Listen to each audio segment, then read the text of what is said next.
Assalamualaikum warahmatullahi wabarakatuh. Ya Rabbi bil Mustafa balligh maqasidana waghfir lana ma madha ya wasi'al karami.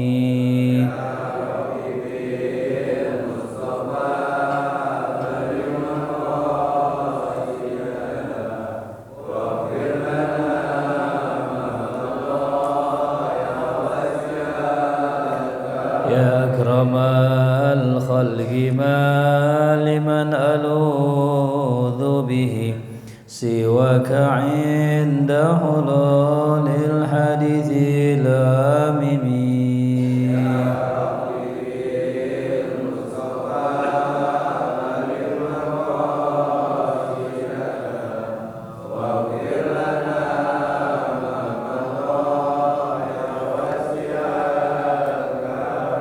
ولا يضيك رسول الله جاهك به إذ الكريم تجلى باسم منتكم.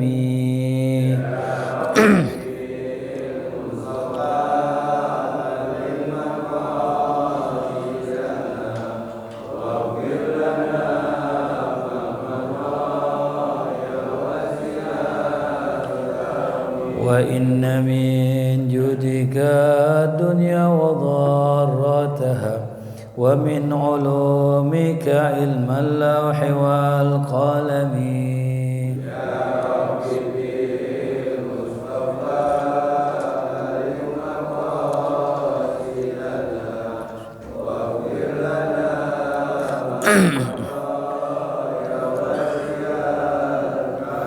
اللهم صل وسلم وبارك عليه وعلى آله.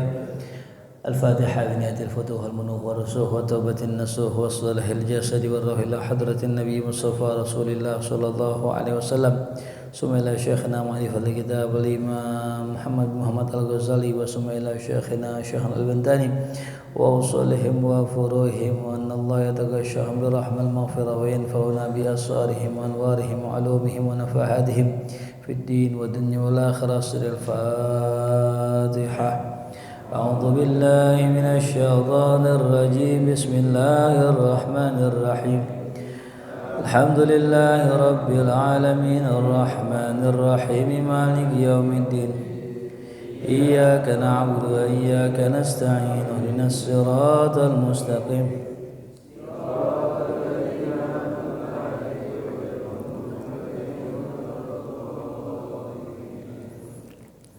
Bismillah walhamdulillah wassalatu wassalamu ala sayyidina rasulillah sayyidina Muhammadin ibni Abdillah wa ala alihi wa sahbihi wa man tabi'ahu wa walah. La hawla wa la quwwata illa billah, ma ba'du.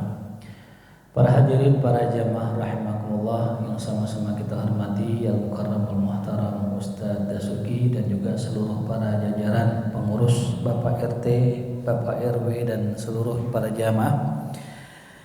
Alhamdulillah kita melanjutkan kajian kita, pelajaran kita masih dalam bab Thaharah. Bismillahirrahmanirrahim. Qala Syekhul Musannif rahimahullahu taala wa adama nafa'alana bi barakatihi wa bikum fid dharain. Wahdar al-arda as-sulbata wa mahabbar rihi wattaqi fi julusika 'ala rijlil yusra. Sebelumnya kita membahas larangan kencing di air yang tenang atau air yang tidak mengalir ya. Di antara sebab alasannya ya, karena kalau air tidak mengalir itu maka bisa mengotori air, itu yang pertama. Yang kedua, kalau air tidak mengalir seperti empang dan seumpamanya, itu kalau di malam hari itu menjadi tempat tinggalnya jin. Ya. Jadi kalau malam-malam ngempang yang nempatin siapa? Jin. Makanya kalau malam maghrib orang kencing nih ngempang kadang Kenapa kesambat? Jin lagi istirahat, kencingin. Memang kita doang yang mau ngaso ya. Jin juga ngaso juga, ya. Kenapa? Karena jin sama dengan kita, dapat kewajiban melakukan sholat 5 waktu, dapat kewajiban puasa di bulan Ramadan. Itu jin. Makanya diantara adab kita kepada jin, jangan kencing di air yang tidak mengalir. Itu yang kemarin kita bahas. Kita masuk kembali lagi kepada pembahasan selanjutnya, wahdar al-arda as-sulbah, dan waspadalah olehmu daripada tanah yang keras. Ya. Jadi kalau kita kencing atau buang hajat, ya buang air besar, itu kalau bisa jangan sampai di tempat tanah yang keras, ya. Karena yang dikhawatirkan itu adalah cipretannya, ya. Makanya dalam hadis Nabi kita Muhammad SAW bersabda, inna amata adzabil qabri minhu. Sesungguhnya kebanyakan penyebab azab di dalam kubur gara-gara masalah kencing, ya. Bukan minum khamr, bukan zina, bukan korupsi, ya. Itu ketinggian.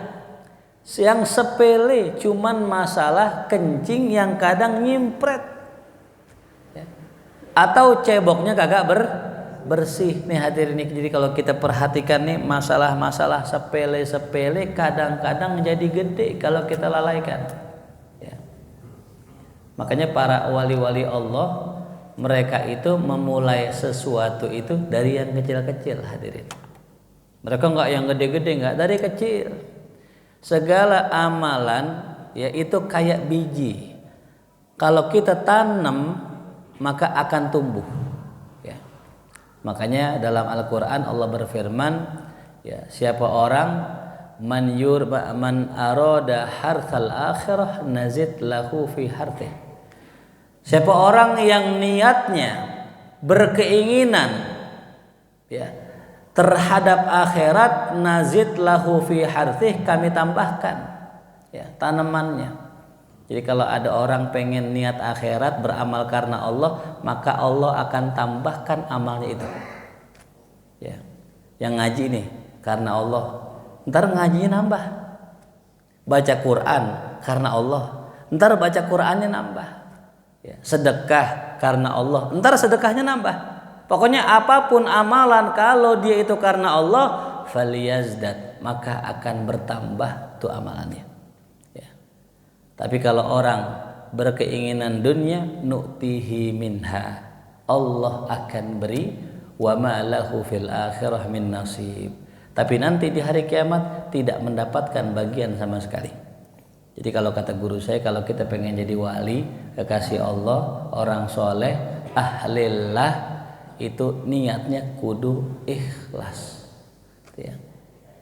Kayak kita bantu di masjid, itu ada orang merbot sampai meninggal 30 tahun merbot bantu di masjid, nggak pakai berhenti, nggak pakai ngambek, nggak pakai ini itu tandanya ikhlas hadirin.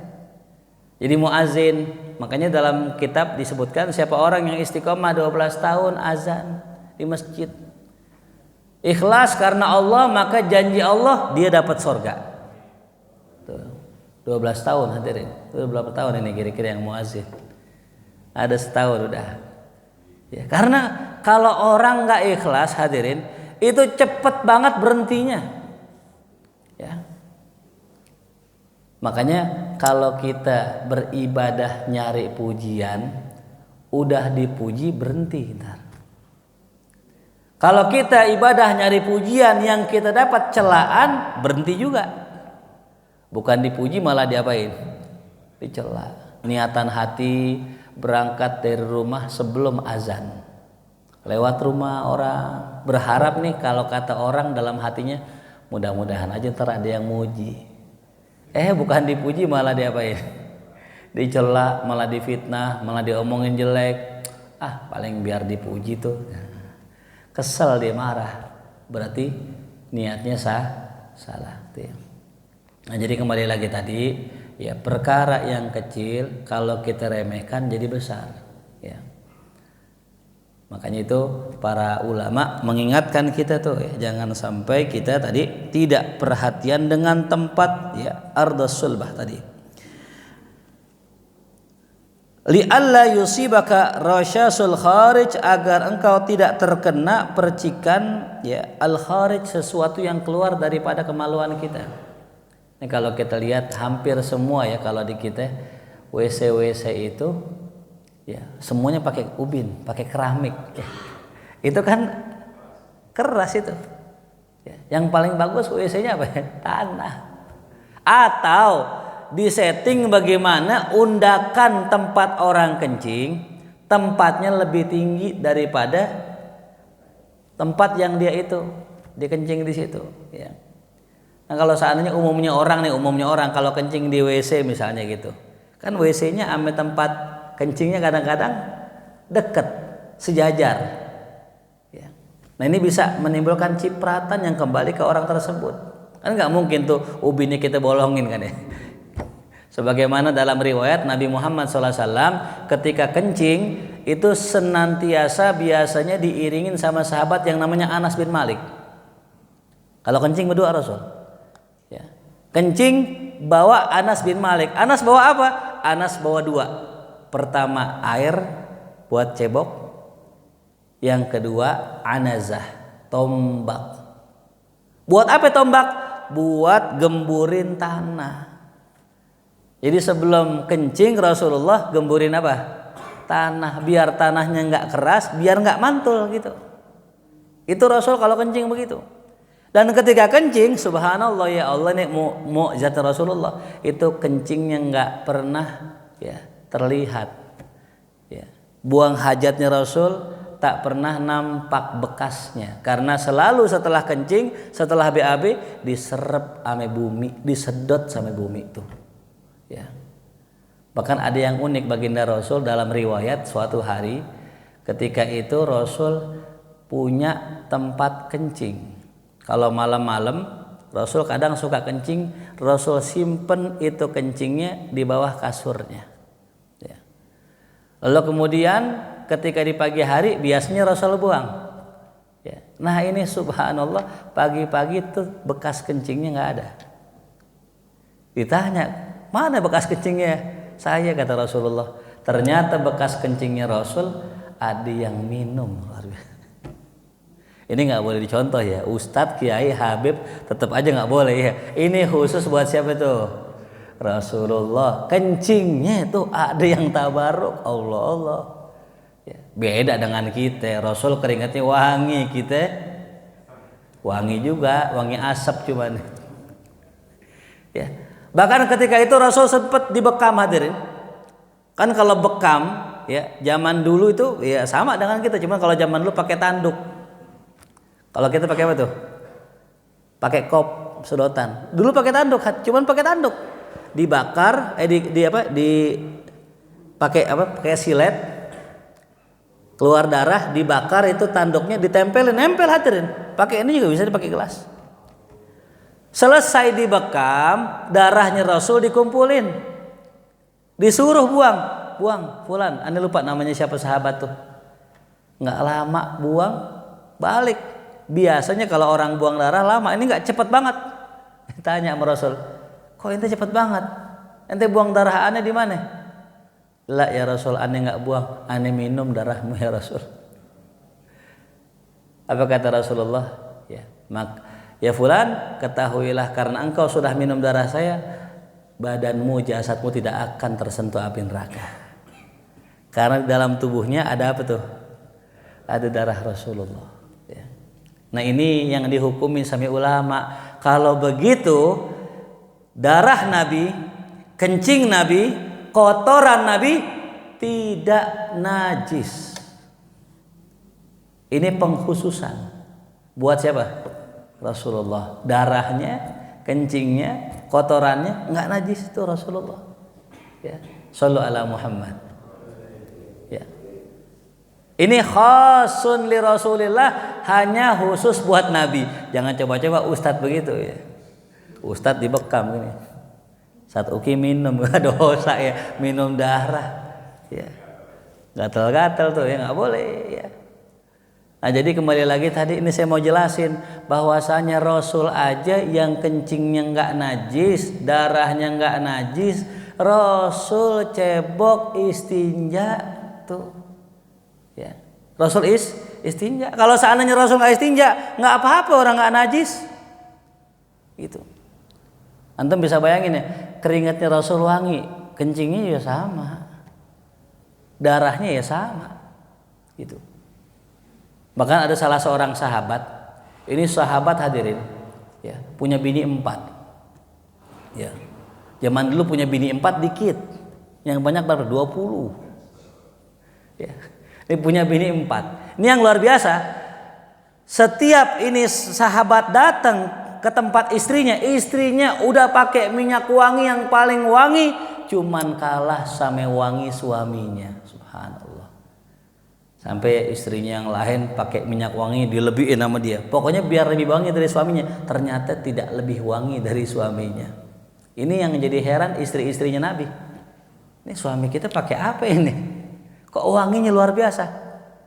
Ya. Semua begitu. Pokoknya setiap kali suaminya datang, istrinya berhias pakai minyak wangi, kalah wanginya. Ditanya, wahai suamiku, nih kami berempat ini, kalau kamu datang ke rumah kami itu udah pakai minyak wangi. Tapi kenapa ketika kami pakai minyak wangi selalu kalah dengan wangimu? Apa kata suaminya? Ini begini dek. Dulu waktu saya masih kecil, saya pernah kena penyakit cacar. Zaman dulu nggak ada obatnya. Bapak saya bawa ke Rasulullah, ya Rasulullah ini anak saya kena cacar, ya Rasul doain biar sembuh. Rasul perintahkan nih sahabat disuruh buka baju semuanya. Iba ya, buka baju ente, buka baju sama celana semua. Illa sawatain, kecuali kemaluan dan belakang. Buka semua. Kemudian Rasul meludahi tangannya, Rasul elap tuh semua badannya dengan ludahnya Rasulullah, depan belakang. Ya. Seketika setelah dielap badan saya dengan ludah Rasulullah, badan saya menjadi wangi. Berarti ludahnya Rasul wangi. Setelah itu saya nggak pernah pakai minyak wangi karena badan saya pernah ada ludahnya Rasulullah. Jadi kalau ada hadis sahabat berebut ludahnya Rasul, wajar nggak? Kenapa wajar? Ludahnya wangi. Ludahnya ada orang Limo yang ludahnya wangi sini. Apalagi pagi-pagi dah bangun tidur cakep banget, wangi banget itu. Iya. Jadi wajar gak sahabat berebut ludahnya Nabi? Wajar. Kenapa? Ludahnya Nabi wangi, diperebutkan wangi hadirin. Lagi mana kencingnya? Gimana darahnya? Itu yang tadi saya bilang. Tapi sebegitu Rasul, keringatnya wangi, ludahnya wangi, darahnya wangi, badannya wangi. Tapi Nabi bu, kalau pengen masuk rumah, Nabi pakai minyak wangi. Nabi pakai siwak bersihin mulutnya. Kenapa? Pengen ketemu ame bini, mulut nggak boleh bau. Allahu Akbar. Ya. Nabi wangi, keringatnya wangi, ludahnya wangi, masih pakai minyak. Nabi mulutnya wangi, masih pakai Coba bu, kita perhatikan nih suami-suami kita pulang mancing, pulang nongkrong, pulang kongko, pulang rapat maulid kemarin tuh, pulang ke rumah pada pakai minyak wangi apa kagak tuh? Saya dulu sempat ngerokok sebelum nikah, ya. Kemudian coba-coba doang. Pas nikah, bini saya nggak demen bau rokok. Pulang dari, padahal kita kadang-kadang nggak ngerokok, cuman teman-teman aja ngerokok, kan nempel rokok baunya. Pas salim, bau rokok nih gitu. Nggak demen istri saya. Ya udah, ya berhenti dah ngerokok gitu. Nah, istri nggak demen baunya. Ya.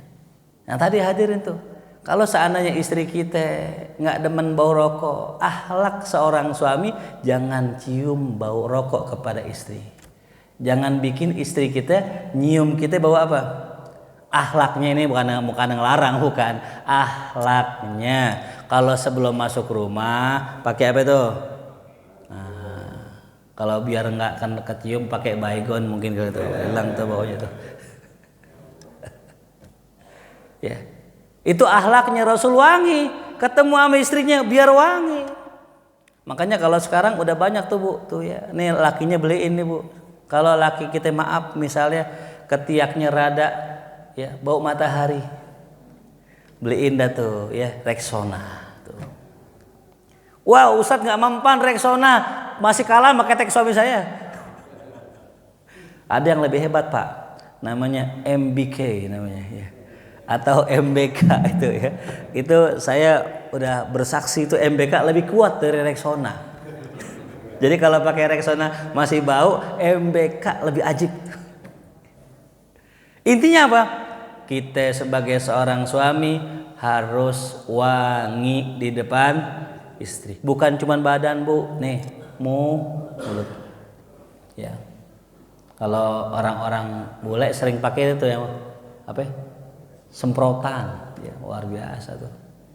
Begitupun istri sama, bangun tidur nih rapi-rapi nih, jangan lupa nomor 1 mulut kita kalau bisa wangi. Kenapa? Ntar pagi-pagi laki kita bangun, nah tuh ya, cium keningnya laki kita ya Bang, sholat subuh, oh masya Allah tuh ya. Man nyiumnya jam 7 tuh, tidak siangan jatuhnya tuh ya. Ya Bu itu.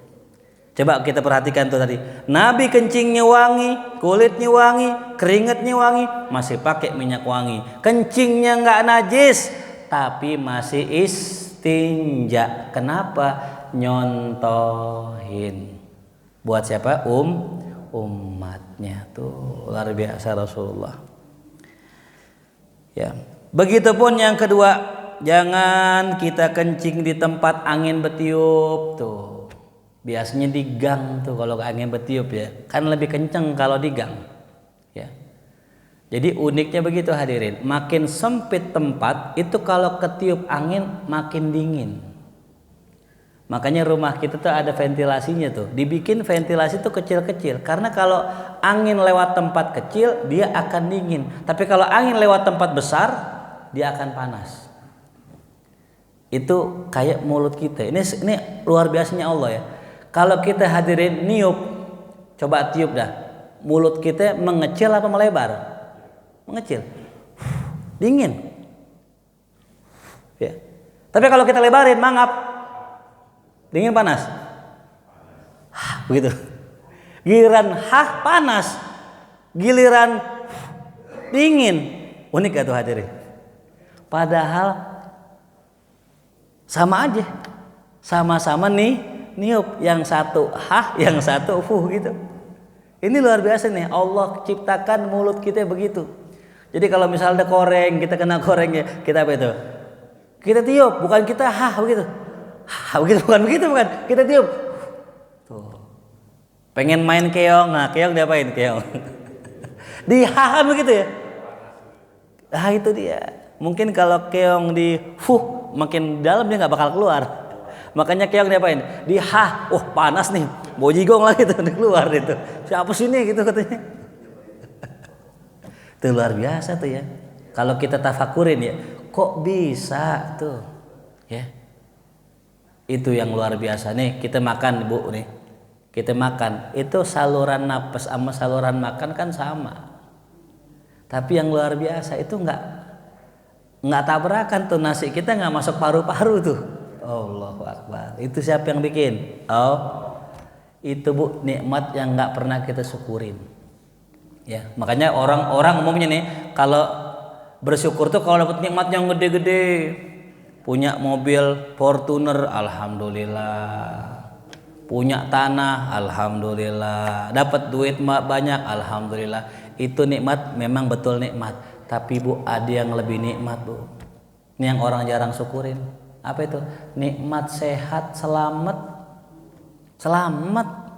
Saya dari rumah tadi kemari selamat. Alhamdulillah. Nikmat tuh. Harusnya bersyukur. Alhamdulillah nyampe Baitur Rahmah selamat. Pernah bulan puasa saya nabrak mobil orang di sini. Pas di perumahan sini nggak tahu tuh orang ngantuk bagaimana gitu, kita lagi jalan lempeng aja dia nongol ditabrak subuh-subuh itu. Bubrak aja udah tuh dia yang salah kan begitu. Belum lama saya punya murid kemarin ya malam Rebo kemarin begadang bareng saya. Pagi mungkin belum tidur itu berangkat ke Bogor. Allah lagi seger-seger habis ngerokok sebatang, rokok buang, nggak lama lep hilang sedetik 2 detik. Tahu-tahu depannya apa ya? Mobil bak nabrak bu itu. Ya. Kakinya kejepit, palanya ketancap apa itu? Kaca. Ya, dicabut, darahnya ngocor. Allah. Tangannya patah, tulangnya ngengsol gitu. Keluar dari jalur tuh tulang. Ini yang kadang-kadang yang kita nggak syukurin. Makanya kalau kita pengen bersyukur banyak banget medannya, banyak banget ya. Nikmatnya Allah kasih sama kita. Makanya orang keluar dari WC bilangnya apa tuh? Alhamdulillahilladzi ya adhaba anil adha wa afani. Ya Allah, segala puji bagimu yang telah menghilangkan azab penyakit dari saya. Coba pas kita kencing ada batunya. Pernah nggak tuh hadirin nih? Yang disebut kencing batu itu kan kalau kita kencing ada batunya. Mending batu bacan, virus. kita masak kita jadiin kan jadi tuh. Batunya kagak bisa diapa-apain hadirin tuh. Mampet tuh kencing. Allah na'udzubillah min zalik tuh ya. Makanya kembali lagi tadi kita jangan muluk-muluk dah cari nikmat yang jauh-jauh. Nikmatin sesuatu yang dekat sama kita.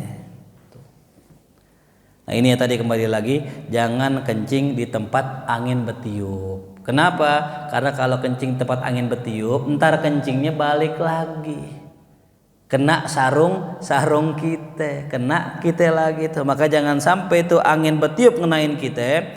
Cari tempat di mana angin kagak bertiup tuh ya. Makanya ada sahabat yang fanatik banget namanya Abdullah bin Umar radhiyallahu anhu, anaknya Sayyidina Umar. Ini fanatik banget sama Nabi. Apa-apaan pokoknya kudu kayak Nabi. Pakai baju harus mirip Nabi, jalan harus mirip Nabi. Sampai maaf hadirin, buang hajat harus sama Nabi. Dia nggak mau tuh kencing, buang air besar di tempat yang Nabi nggak buang air. Coba bayangin. Cuman masalah BAB aja kudu tempat Nabi. Nih misal kata nih kita ke rest area nih kalau buang air. Guru kita ke rest area misalnya Cipali. Kilometer 75 misalnya gitu.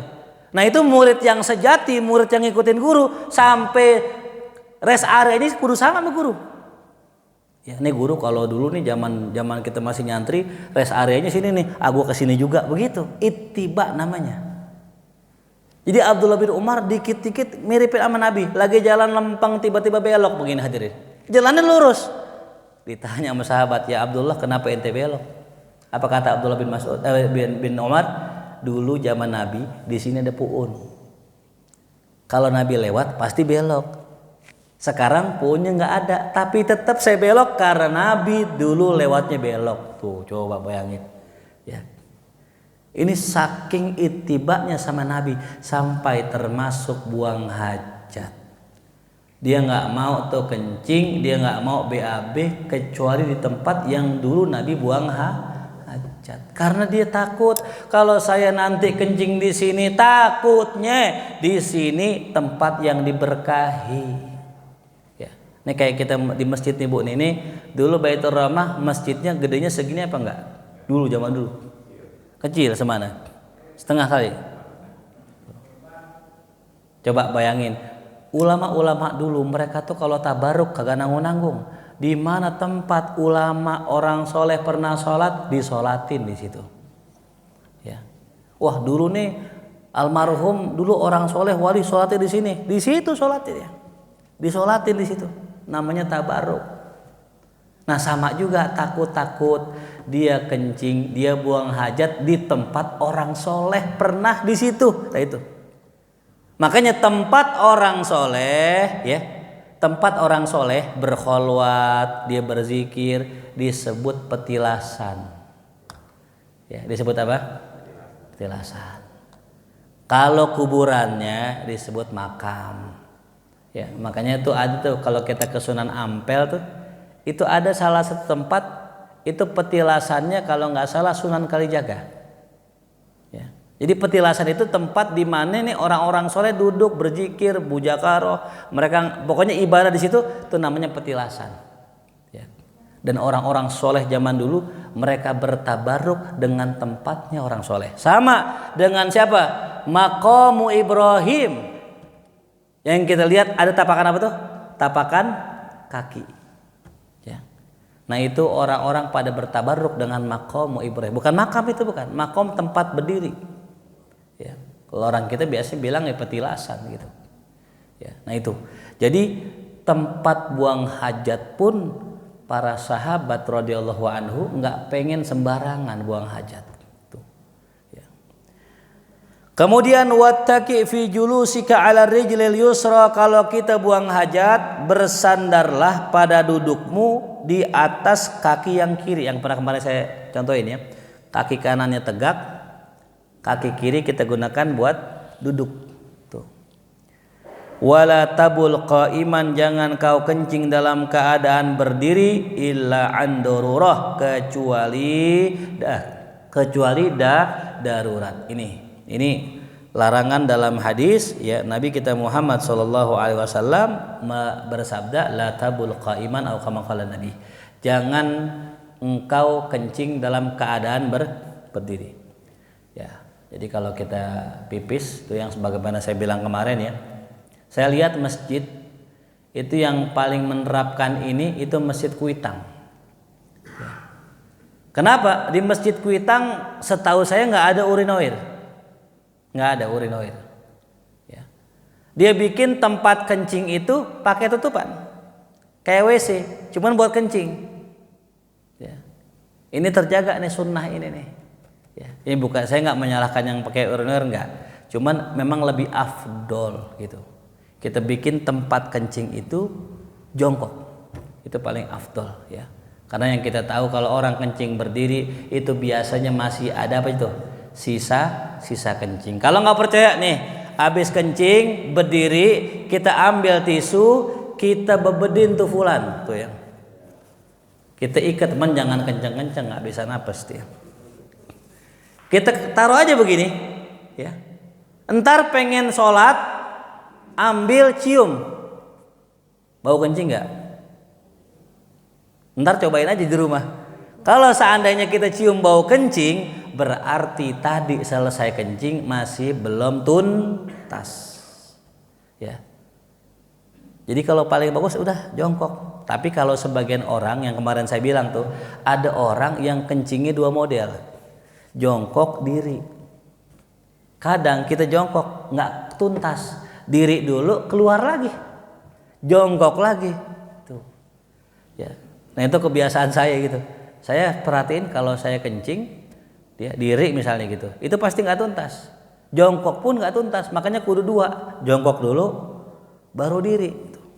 Agak ribet emang, tapi daripada kita diazab, nauzubillah minta perhatikan nih tentang masalah kencing nih. Ya. Nah, tapi suatu hari ada ya satu kali Rasulullah kencingnya diri. Ya, jadi kalau Nabi ngelarang, terus Nabi ngerjain. Ini bukan berarti Nabi munafik, bukan. Kalau bahasa kata kita, ngomong doang, ngelarang doang tapi ngerjain, kan begitu. Ini bukan. Rasul ini ya sahibus syariah. Orang yang datang bawa syariat. Semua umatnya ngambil syariat dari Nabi. Nah suatu hari Nabi ngelarang orang jangan sampai kencing diri. Tapi Nabi sendiri kencingnya diri. Nah ini ulama ngasih penjelasan. Kata ulama ada 3 pandangan kenapa Rasul diri. Yang pertama, anna Rasulullah sallallahu alaihi wasallam fa'ala dzalika limaradin mana'ahu minal qu'ud. Rasul kencing diri itu dikarenakan sakit. Yang mana Rasul ketika sakit itu nggak bisa kencing duduk atau kencing jongkok. Lagi sakit Rasul. Namanya lagi sakit berarti uzur. Tuh. Pendapat kedua mengatakan Rasul Shallallahu Alaihi Wasallam itu sedang berobat. Ini yang langka, ini yang jarang. Ada salah satu sakit, ya, itu obatnya di kalangan Arab yaitu kencing diri. Tuh. Jadi kalau dia lagi sakit, obatnya apa tadi? Kencing diri. Tuh, berlawanan dengan yang umum. Nah, jadi ada yang mengatakan Rasul sedang berobat dengan pengobatan yang biasa dikerjakan sama siapa? Sama umumnya orang Arab. Ya. Yang ketiga, memang Rasulullah itu tidak bisa duduk dikarenakan tempat tersebut banyak najis. Jadi biar nggak kena najis, Rasulullah kencingnya apa? Berdiri. Tuh, ya. Nah, sampai berita Rasul kencing diri sampai ke istrinya Sayyidah Aisyah. Dibantah sama Sayyidah Aisyah, demi Allah saya nggak pernah lihat Rasul kencing diri. Nah betul, nggak salah. Tapi yang bilang Rasul kencing diri sahabat ketika Rasul lagi safar. Ya. Jadi dua berita tadi nggak disalahin. Sayyidah Aisyah benar dengan persaksiannya, dengan sumpahnya bahwa dia nggak pernah lihat Rasul kencing diri. Sahabat juga betul. Ya. Karena apa? Karena sahabat kadang jalan sama Nabi berdua dan istrinya nggak ikut begitu. Ada jadi penghususan buat kita kalau dalam kondisi normal kencingnya jongkok atau duduk, dalam kondisi darurah kencingnya apa? Diri itu ya. Itu. Nah, ini hukum biasanya berlaku buat siapa tuh? Buat laki-laki itu ya. Wajma' fil istinja, dan kumpulkanlah ya. Dalam istinjamu baina isti'malil hajari wal ma', antara menggunakan batu dan air. Nih kalau bisa kalau kita istinja pakai batu sama air. Cuman saya pribadi juga ya nggak mengamalkan ini. Ini kita jujur-jujuran aja ya. Sekarang ya kita mau istinja pakai batu, nyarinya di mana? Batu kolar susah. Di limo aja susah nyarinya ya. Bener gak? Zaman dulu gampang lah, kita kalau zaman dulu kayak ke kampung saya tuh Sawangan, itu mah jalanan batu semua itu. Nah sekarang nyari dikit-dikit aspal, tanah udah jarang sekarang, nggak boleh tanah kosong bikin ruko, tanah kosong bikin kontrakan, paling gede bikin perumahan. Di mana kita mau nyari batu susah. Maka ya udah kita tetap pakai yang paling afdol yaitu menggunakan apa? Air ya itu. Jadi nggak dosa hadirin, kita nih udah baca kitab ini, wah pakai batu pakai air, kita nggak amalin nggak apa-apa ya. Karena kata guru saya pernah nanya sama guru saya, guru kita kalau ngaji nih kitab, terus ada yang kita nggak bisa amalin, gimana? Kata guru saya, ya nggak apa-apa. Ya. Kalau emang bisa, ya amalin. Kalau nggak bisa, ya nggak apa-apa. Gitu. Jadi tidak mengamalkan isi kitab selama bukan perkara wajib, maka tidak mengapa. Tapi kalau bisa dengan niatan ya kalau bisa amalkan ya, tapi kalau nggak bisa jangan ya tuh. Contoh lah misalnya lagi bab masalah ta'adud, tahu ta'adud? Poligami, lewat bab poligami nih Pak RT nih. Ini kita amalin kan begitu kan ya? Ya kan tanya bini kita, boleh nggak gitu? Jangan kan nanya, kita baru pengen ngomong aja ditimbuk pakai remote kita kan gitu. Udah nggak usah dah, lewatin aja, emang bukan bab kita itu. Emang bukan bab kita. Entar di hari kiamat ditanya gitu, fulan, Pak RT gitu. Ente baca kitab tentang poligami, ente tidak mengamalkan. Enggak ditanya sama Allah. Karena bukan perkara wajib. Tuh. Makanya definisi sunnah, apa sunnah? Ma yusabu ala fi'lih, yang dikerjakan berpahala, wala yu'aqab ala tarkih, tidak dihukum gara-gara ninggalin. Gitu. Nah, jadi kalau besok nih, ini kalau kata Gus Baha, cakep nih Gus Baha bilang begitu. Ada orang pekerja satpam, malam dia nggak tarawih, ya malam dia nggak tarawih, jangan dinyinyirin hadirin. Kerja mulu, dunia mulu, tarawih dong, ini kan jarang-jarang. Nah ini gak ngerti konsep sunnah. Perkara sunnah jikalau ditinggalkan, jangan pakai dia disindir. Jangan pakai dijelekin. Jangan bikin orang malu gara-gara dia ninggalin sunnah. Nggak apa-apa, namanya sunnah. Ya. Ini kadang-kadang orang begitu, pulang dari masjid, ada orang lagi jaga toko, jaga ruko, jadi satpam, ditanya, lu nggak sholat tarawih? Enggak nih, min ahlin nar nih katanya. Termanauzubillah min dzalik. Jangan, itu perkara sunnah. Allah aja nggak nuntut, kenapa kita sebagai hambanya nuntut? Jadi ibu misalnya ngeliat suaminya malam tidur sampai subuh, bangun subuh langsung nggak pakai sholat tahajud, jangan pakai diomelin. Ya, begitupun suami, ketika istri nggak ngerjain sunnah, jangan pakai diomelin. Tapi kalau yang namanya wajib, ya wajib ditegur. Ya malam laki begadang nongkrong sampai jam 2, kongko tuh. Subuh nggak bangun, jam 5 belum bangun, jam 5 lewat belum bangun. Ya, dibangunin nggak bangun. Wajib gak istri bangunin? Wajib. Tuh. Paling gampang bagaimana bangunin suami kalau nggak bangun?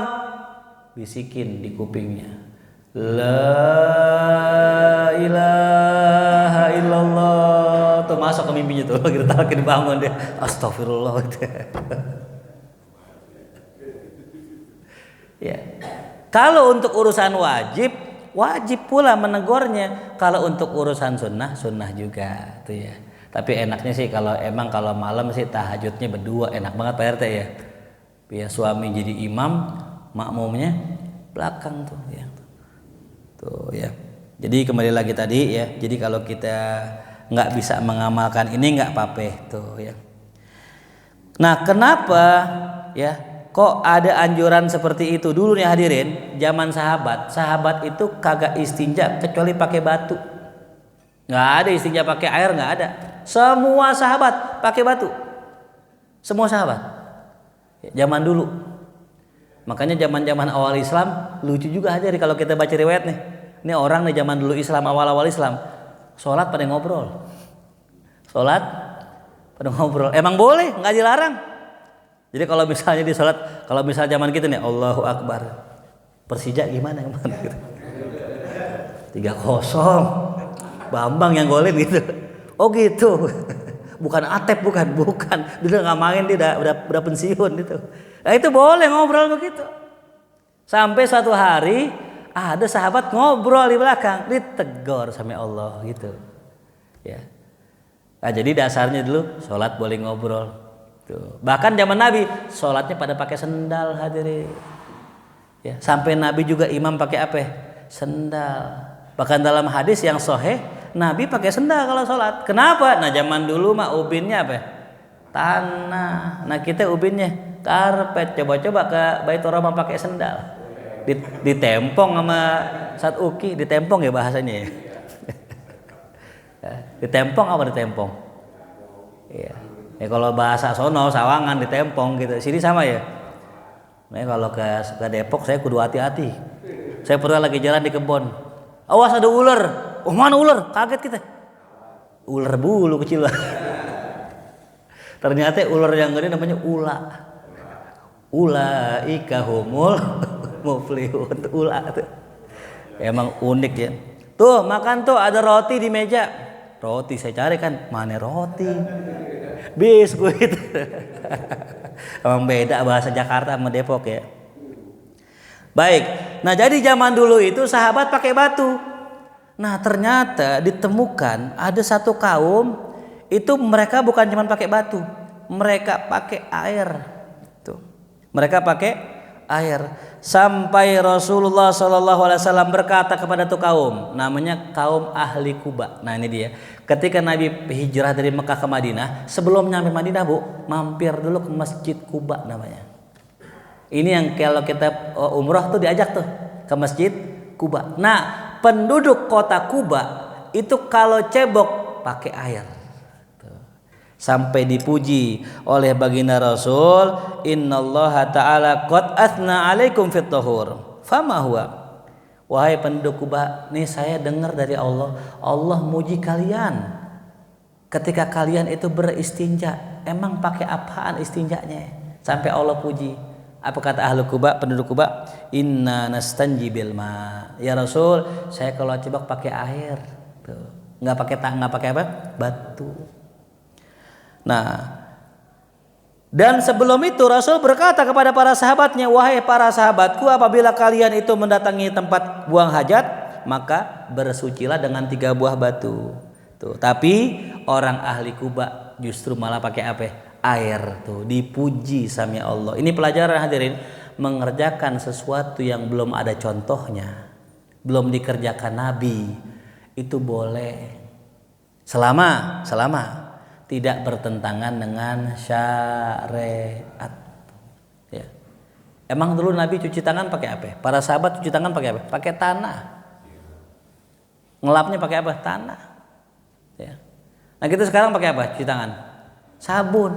Boleh nggak? Boleh. Ya. Selama perkara yang baru, yang bid'ah itu tidak bertentangan dengan agama, boleh. Ya. Contoh nih, pakai peci hitam. Zaman Nabi pecinya apaan? Putih. Sekarang boleh nggak pakai peci songkok hitam begini? Ya boleh.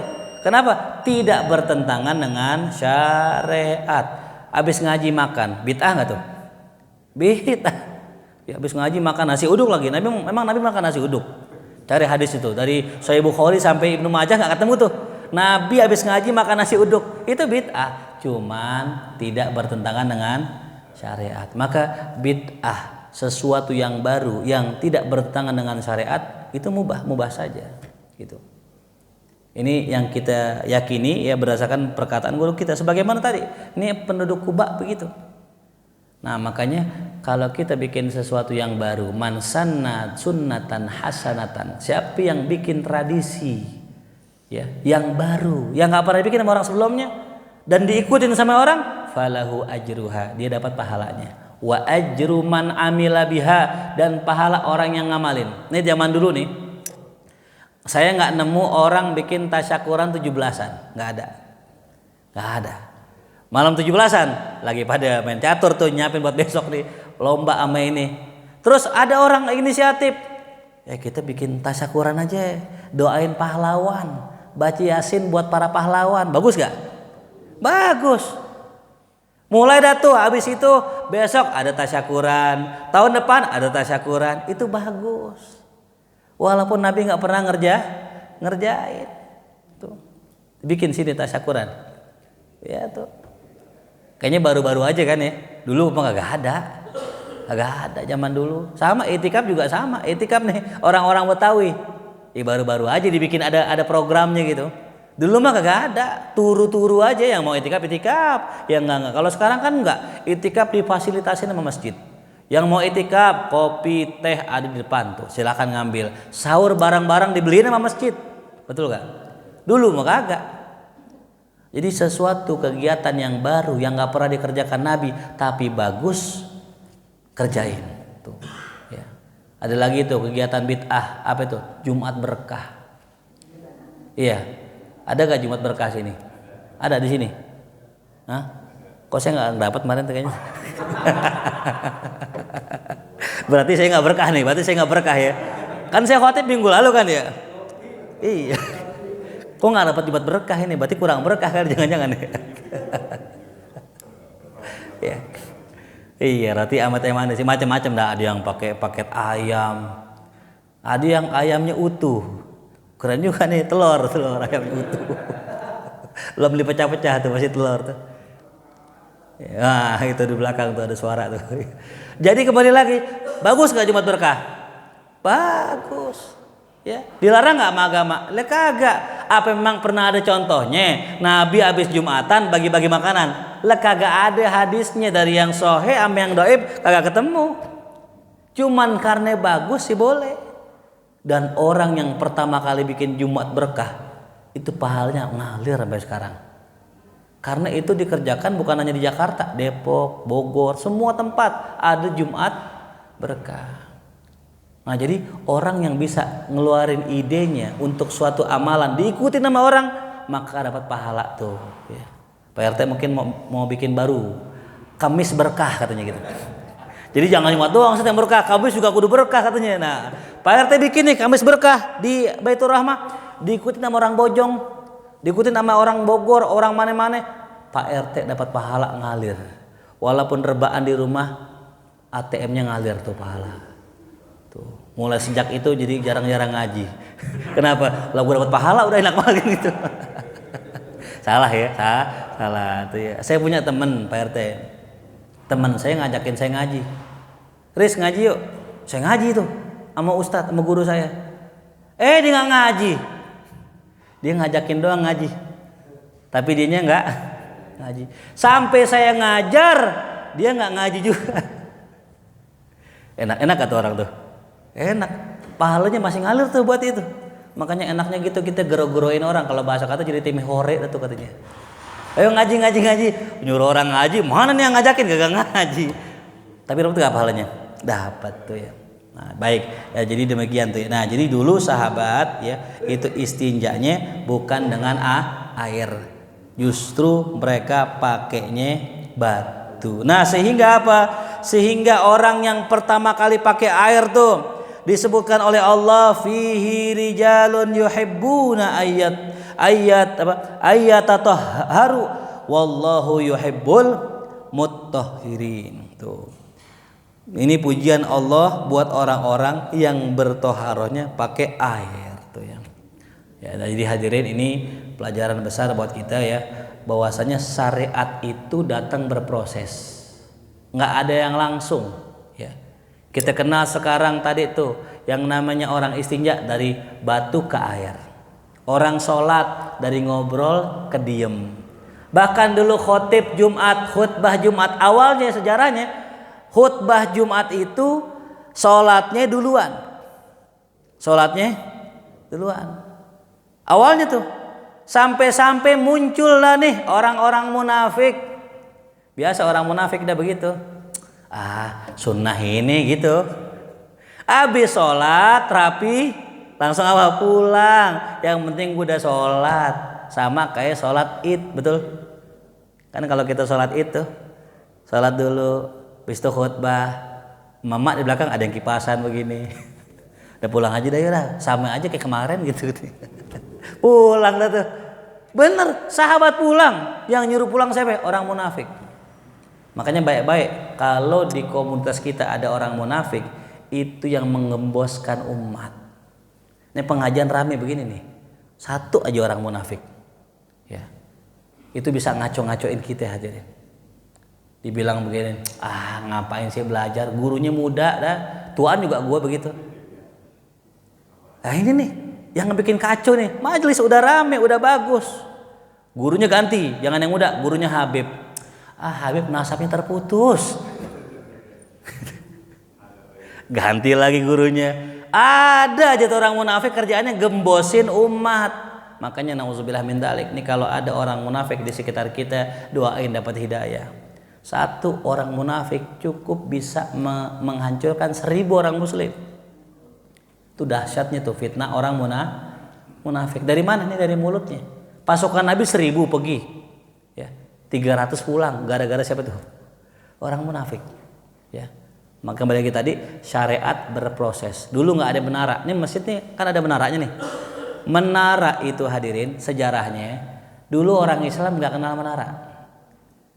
Bagaimana masjid? Kotak aja gitu. Ketika Islam tersebar ke Iran tempat Majusi dulu penyembah api, ya penyembah api. Mereka tuh kalau pengen ibadah mereka bikin menara, dinyalain api gitu. Nah jadi manaro asalnya nar.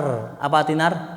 Api. Manar tempat api. Berarti menara dulu tempat apa? Api.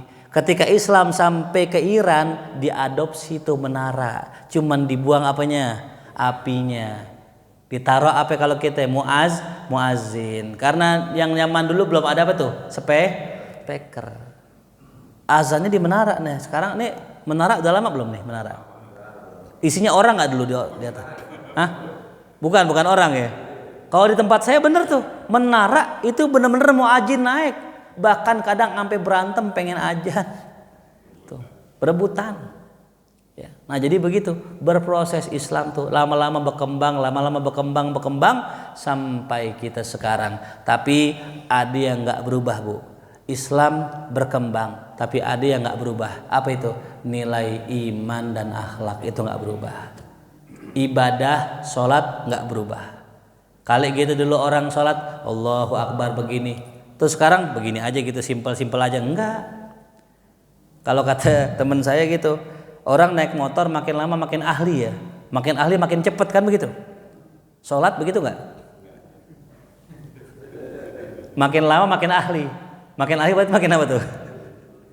Wah, udah ahli banget sholatnya, cepet banget sholatnya, udah ahli soalnya, udah biasa gitu. Nggak begitu, sholat dari dulu sampai sekarang sama aja, sama ya. Dulu orang pengen ngaji gitu, jauh, jalan kaki kan begitu. Sekarang enak gak? Naik motor, makin cepet, ya. Tapi kalau sholat, mulai kita nih, makin lama harusnya bukan makin cepet ya. Tapi umumnya orang sana, orang mari mah enggak, insya Allah itu ya. Umumnya orang makin lama makin cepat. Dibilang apa? Udah ahli sholat katanya. Subhanallah. Mudah-mudahan ya ilmu yang sedikit ini bermanfaat buat kita semua. Amin ya rabbal. Sebelum saya tutup, ada yang ingin bertanya, dipersilahkan. Bismillah.